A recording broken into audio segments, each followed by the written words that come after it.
जयंती आहे। आज खूप मोठा उत्साह आहे। नेहमी तिकडे उत्साह असतो। दत्त तरुण मंडळ आमचे सर्व सभासद कार्यकर्ते नेहमी तिकडे खूप मेहनत घेतात।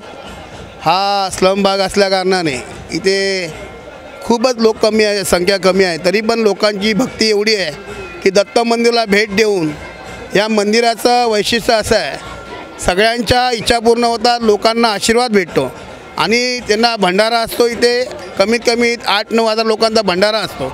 लोक येतात, भंडाराचा लाभ घेतात आणि या मंदिराचं वैशिष्ट्य असं आहे की खूप एकच दत्त मंदिर इकडे आहे। या परिसरामध्ये देवनार कॉलनी, लल्लूबाई असो, या पूर्ण परिसरामध्ये हा एकच दत्त मंदिर आहे आणि लोक खूप मोठ्या संख्येने येतात। लोकांचा सपोर्टही आम्हाला खूप मोठा आहे।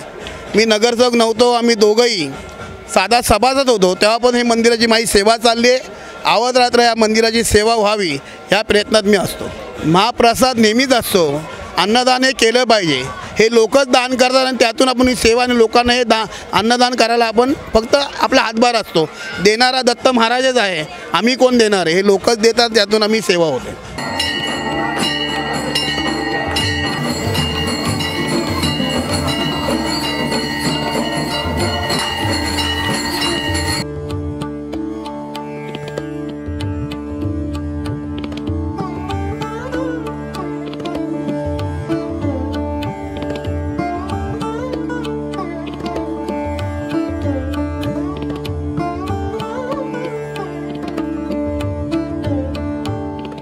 CEN न्यूज, देश प्रदेश की ताजा तरीन खबरों के लिए CEN न्यूज को सब्सक्राइब करें और रहें पल पल की खबर से हर पल बाखबर।